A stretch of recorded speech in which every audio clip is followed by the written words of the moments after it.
Kekusukan pria ini benar-benar luar biasa. Jika sudah menghadapi Allah Subhanahu wa Ta'ala, ia tak lagi ingat apa yang terjadi di sekelilingnya. Lecutan cambuk sipir penjara tidak membuat dirinya merintih. Ia tetap menundukkan kepala pada Sang Khalik. Kekusukan luar biasa yang membuat heran penguasa negerinya. Inilah sepenggal dari ketulusan beragama pria asal Yaman yang bernama Uwais Al-Qarni. Konon ia sempat dipenjara bukan karena melakukan kejahatan, tapi karena ia beriman pada Muhammad SAW dan risalah Islam yang diemban. Dikisahkan penguasa Yaman dari Persia yang bernama Badzan memaklumkan siapapun yang memeluk Islam, agama Muhammad SAW, maka akan mendapat sanksi berat. Karena Muhammad SAW dianggap telah melecehkan Raja Persia hanya karena menyuruh beriman kepada Allah Subhanahu wa Ta'ala. Dan inilah yang dialami oleh Uwais Al-Qarni dan orang-orang Muslim lain di Yaman. Rumah mereka dibakar dan penghuninya dijebloskan dalam penjara. Uwais Al-Qarni hidup pada masa Nabi SAW, akan tetapi tidak sekalipun bertemu dengan Rasulullah SAW. Itu sebabnya ia tidak termasuk sahabat Rasul, tapi disebut tabi'in atau pengikut para sahabat karena tidak pernah berjumpa dengan Nabi SAW. Namun begitu, kecintaan dan keimanan kepada Rasul SAW begitu istimewa. Sayangnya ia tidak bisa bertemu Rasul yang dicintainya. Dikisahkan untuk menuangkan kerinduan pada Rasul, setiap hari ia hanya menghadapkan wajahnya ke arah Madinah dan mengucapkan salam pada sang kekasih. Inilah kerinduan terpendam. Apa yang diajarkan Rasul ia laksanakan, maka tak ada waktu baginya kecuali melaksanakan perintah Allah dan Rasulnya. Itu sebabnya sekalipun Rasul SAW tidak pernah berjumpa dengannya, Rasulullah SAW memujinya sebagai penghuni langit. Bahwa sejarah menyebutkan dia terkena penyakit kusta, di mana badannya semua berubah warna menjadi putih. Saat itu penyakit kusta juga bukan merupakan sebuah penyakit yang sederhana untuk diobati juga.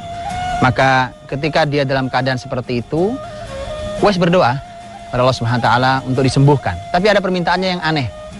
Dia minta, ya Allah, sembuhkan penyakit ini, tapi sisakan. Jangan sembuhkan semua, karena biasanya kita ketika berdoa, kita berkata, ya Allah, sembuhkan total. Jangan kembalikan lagi penyakit ini. Boleh berdoa seperti itu, tetapi Uwais unik.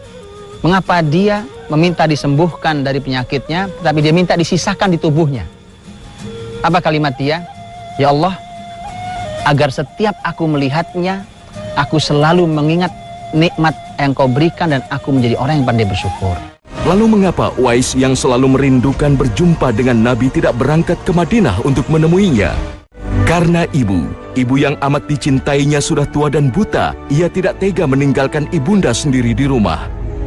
Apalagi kondisi sang ibu yang selalu sakit-sakitan. Oleh karena itu, Uwais terus memendam kerinduan bertemu dengan Rasulullah SAW. Maka yang tampak di mata sekelilingnya tak ada yang istimewa dari aktivitas sehari-hari Uwais Al-Qarni. Di siang hari ia memenuhi kebutuhan dunianya, menggembala ternak serta berdagang. Kegiatannya sama seperti masyarakat lainnya. Akan tetapi yang tidak tampak di mata orang lain adalah baktinya yang begitu besar pada ibunya. Seorang diri ia mengurusi kebutuhan ibunya, dari menyiapkan keperluan makan, bersuci, menyiapkan obat, hingga mengurusi rumah tempat tinggal. Uwais begitu memuliakan ibunya, tidak sedikit pun ia rela membiarkan ibunya dalam kepayahan di usia rentanya. Hanya dalam doa panjang dan kekhusyuan ibadah, ia mampu menyampaikan rindunya kepada Rasulullah SAW. Itulah mengapa ia juga sering menghabiskan waktunya menikmati kesendiriannya dalam beribadah. Namun amalan inilah yang dicatat para ulama menjadi bekal amalan besar Uwais Al-Qarni. Betapa tidak, Rasulullah SAW pernah mengatakan, celakalah bagi orang yang ketika hidup dia masih bertemu usia senja orang tuanya, tapi dia masuk neraka. Yang dimaksud Rasulullah SAW dalam kalimat ini adalah mengurusi orang tua di usia senja merupakan pintu besar untuk mengantarkan seseorang menuju surga. Sebab disinilah seorang anak memiliki kesempatan besar untuk mengumpulkan pahala sebesar-besarnya melalui baktinya pada orang tuanya, terutama pada ibunya. Disebutkan dalam sebuah riwayat bahwa seseorang datang kepada Rasulullah Shallallahu Alaihi Wasallam setelah dia melakukan amal yang sangat amat mulia. Seseorang menggendong ibunya, kemudian dia tawaf keliling 7 kali putaran. Dia berkeliling, beramal sangat mulia sebagai bakti, amal sangat mulia di tanah paling suci, dan amal sangat mulia dalam tawaf mengelilingi Baitullah. Setelah itu datang ke Rasulullah bertanya, Rasulullah, apakah aku sudah membalas jasa kedua orang tuaku, jasa ibuku? Nabi SAW mengatakan tidak. Bahkan tidak hanya sedikit yang dilakukan oleh ibumu, kau tidak mampu membalas jasa yang sedikit itu. Subhanallah. Kalimat yang sangat dalam, bahwa inilah orang tua kita, bakti kita pada kedua orang tua kita. Bahkan semua telah kita kerahkan untuk membahagiakan beliau berdua, tapi itu sama sekali tidak bisa membalas semua kebaikan mereka yang sudah mereka lakukan pada saat kita masih kecil. Besarnya keinginan Uwais untuk bertemu dengan Rasulullah Shallallahu Alaihi Wasallam sebenarnya dapat dirasakan sang ibu. Meski sang ibunda memiliki mata yang tak lagi dapat melihat, namun mata hatinya cukup peka dan dapat merasakan keinginan putranya. Maka suatu ketika Uwais Al-Qarni diizinkan ibunya untuk pergi ke Madinah agar bisa bertemu Rasulullah Shallallahu Alaihi Wasallam. Sang bunda berpesan agar segera kembali. Uwais pun tidak menyia-nyiakan kesempatan yang ia punya. Berbekal ridho ibunda, Uwais segera berangkat menuju Madinah Al-Munawwaroh untuk berjumpa dengan Rasulullah Shallallahu Alaihi Wasallam. Seorang diri, Uwais menempuh lebih dari 500 km dari Yaman menuju Madinah. Panasnya padang pasir, bahkan terbatasnya bekal air dan makanan, tidak sedikit pun mengecilkan semangatnya untuk dapat bertemu Rasulullah Shallallahu Alaihi Wasallam.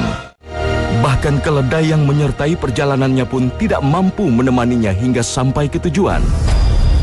Hingga beberapa jarak lagi memasuki Madinah, Uwais tidak sadarkan diri. Tubuhnya tidak mampu bertahan karena berpacu dengan waktu dalam ganasnya gurun yang dilalui.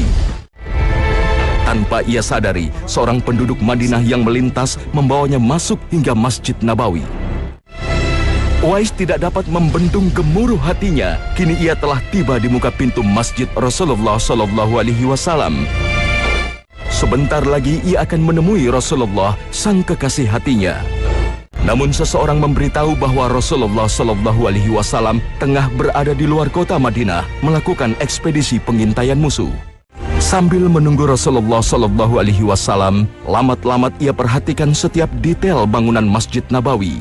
Di muka masjid, ia menduga di sanalah Rasulullah Shallallahu Alaihi Wasallam biasa mengimami sholat. Ia mengira-ngira di mana tempat Rasulullah biasa duduk bersama para sahabatnya. Ia begitu tidak sabar ingin segera mengucapkan salamnya kepada Rasulullah Shallallahu Alaihi Wasallam.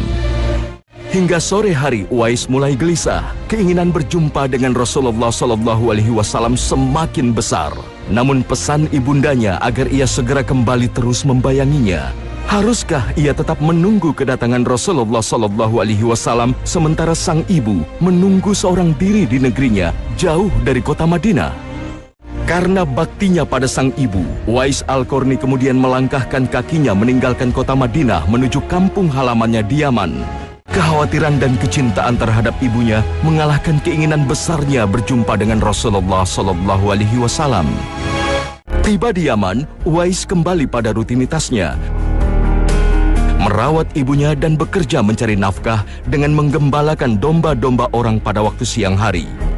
Upah yang diterimanya cukup buat nafkahnya dengan ibunya. Bila ada kelebihan, terkadang ia pergunakan untuk membantu tetangganya yang hidup miskin dan serba kekurangan seperti dia dan ibunya. لأجل أم أويس. Demikianlah pekerjaan Uwais Al-Qarni setiap hari. Maka tidak ada yang istimewa dari seorang Uwais Al-Qarni di mata tetangga-tetangganya. أمي لديها من القصص الطريفة شيء كثير. إنها امرأة عارفة.